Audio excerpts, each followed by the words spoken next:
Саламатсыздарбы, урматтуу мекендештер. Мен бул нанды албетте азыр татып көрдүм. Бул жөнүндө мен угуп аткам, көрүп аткам инстаграмдардан, башка жактардан. Бирок мен баягы убактым болбой барбай аттым эле. Мен бул нанды албетте татып көрдүм. Чындыгында эң биринчи өтө жакшы идея ойлоп табышкан, өтө жакшы идеяны башташкан. Эмне үчүн биз деген азыр кыргыздар биринчи тамактан ооруп атабыз. Тамак азык заттарынан ооруп атабыз. Ошонун ичинен ундан ооруп атабыз. Мен как врач катары иштеп дайыма мени ким угуп жүргөн болсо билет, мен ушул ундарды, сүттөрдү жана таттууну азайткыла деп айтып келип атам да. Сураштырдым. Демек бул жерде глютени аз буудайдан нан жасалып атат экен. Бул эң сонун нерсе, урматтуу мекендештер. Глютенди билесиздер. Мен дагы бир жолу айтып кетейин. Глютен бул былжыр пайда кылуучу зат деп аталат да. Буудай, мына мага көбүнчө суроону беришет да, эмне үчүн сиз бизге унду токтотуп койдуңуз? Биз союз мезгилинде ун менен чоңойбодук беле дейт да. Ооба, союздун буудайы башка, азыркы буудай башка. Союз бузулгандан кийин глютени бар буудайдын уругун ойлоп табышкан. Эмне үчүн? Себебинде глютен бул жасаганда абдан көтөрүлөт да. Абдан сонун пышный көтөрүлүп, наның болобу, булчкаң болобу көтөрүлөт, бирок жеген адамдын ичинде ал глютен калып калат. Глютен сиңбейт. Глютенди эрите турган адамдын ашказанында дагы, 12 иличегисинде дагы фермент жок.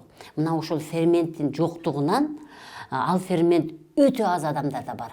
Ал фермент өзү бар бизде. Бирок чекеден табылат, гастрит, дуоденит, холецистит деген оорукчанын бары келет. Ошонун бардыгында глютенди эрите турган фермент чыкпай калат.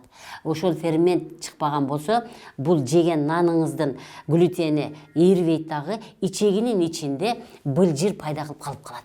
А бизде 6 метр ичеги бар. Ошол 6 метр ичегинин ичинде ал сиңбестен былжыр болуп калат. А былжыр бар жерде сөзсүз түрдө мен силерге дайыма айтып келген 5 микроорганизм ошол жерде жашап алат. Демек ал ошол жерде жашадыбы? Болду, мен айтам, завод бузулду дейм. Адам деген завод бузулду. Глютен сиңбей калды, бүттү, адам деген завод бузулду деп калам. Бул деген нерсе ичегиң ооруйт, ичегиңден кийин бөйрөгүңө берет, кан тамырыңа берет, аутизм, ДЦП болобу, астма болобу, аллергия болобу. Деги эле дүйнөдө 1100 оорунун бардыгы глютен менен казеин деген заттын айынан. А казеин деген зат бул сүттөн келет. Демек ал жөнүндө кийинчерээк дагы сүйлөшөрбүз. Азыр глютен жөнүндө айтып берейин деп атам. Демек глютен бар жерде адамдын оорусу пайда болду дей бериңиздер. Нандан деген фирмага абдан сүйүндүм.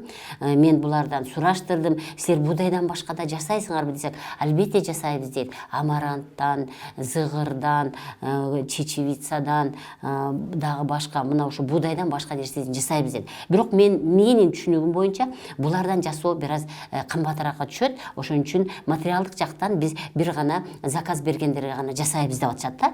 Көбүнчө ушул глютени жок, глютенди аз, цельнозерновой, жайдары ундан гана жасап атабыз дейт.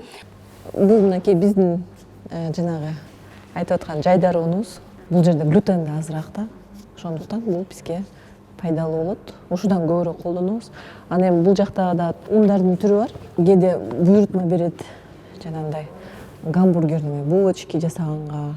Бул дагы жайдар ун, кара буудай, бул дагы кебеги менен. Бул да өтө пайдалуу. Биз баягы Бородинский деген, анан Нандан деген фирмалык наныбыз бар. Ушуларды жасайбыз. Бул машинканын жардамы менен жууруп алабыз. Ушунусуна Кудайга шүгүр дейли. Себеби деген биринчи сорт, экинчи сортто толтура глютен, ал жакта только глютен. Демек, ушул биринчи, экинчи сорт эмес, ушул жайдары ундан жасалган ундан болсо да жеп турсак, биз Кыргызстандын 80ден ашык улут бар. 80ден ашык улут өзүбүздүн ден соолугубузду жакшы кармап калабыз. Өзүбүздүн генибизди сактап калабыз. Мен дагы булардан суранар элем. Эми ошо азыр менин башында айтып кеткендей, горохтон болобу, чечевицадан болобу, овёстон болобу, андан жасадыңыз дейт. Ушундан көбүрөөк жасасын. Урматтуу мекендештер, мен силерге эмнени айтып кетер элем? Ден соолугуңар чың болуш үчүн биринчи наныңардын сапатын оңдоңуздар. Нандын сапатын ошол силерге сиңе турган ундан баштаңыздар деп айтмакмын. Ачыткыбыз. Бул ачыткы дагы туура жасалышы керек. Баягы шарттар бузулбаш керек. Туура температурада. Муну жыты дагы өзүнүн жакшынакай жыты бар, даамдап да көрүшүбүз керек. Ошондуктан ачыткыга өтө көп көңүл бурабыз.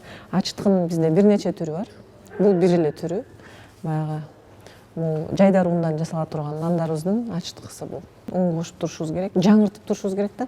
Ачыткы, анан кийин жасаган методикалар дагы башка. Албетте, нанды жасаш үчүн бул оңой нерсе эмес. Ал унду алдыңда, сууну алдыңдан тузду коштуңбу? Жок. Бул жерде өтө көп эмгек талап кылынат. Мына ошол эмгектин ичинен эң негизгиси дагы бирөө бул ачыткы болуп саналат. Демек, урматтуу мекендештер, илгери биздин ата бабаларыбыз бизди ачыткы менен чоңойткон.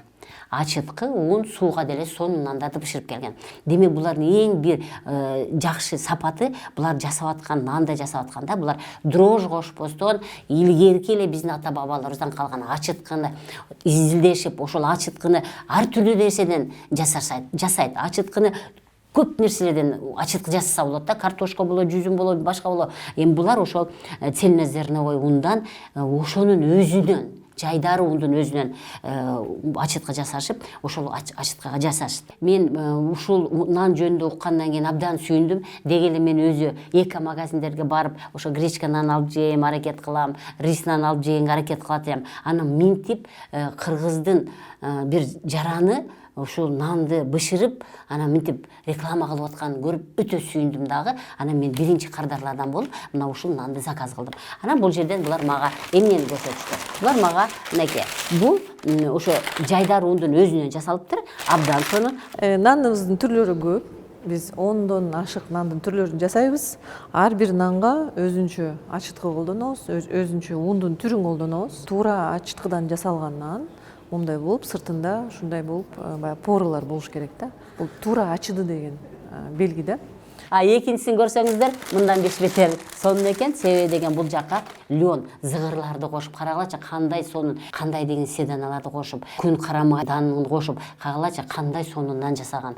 Мына ушул нан тоюмдуу да болот, анан бул сиңимдүү да болот. Мунун ичинде глютен өтө аз болгондуктан бул сиңимдүү болот. Нандан деген өзүбүздүн жергиликтүү фирманын наны экен.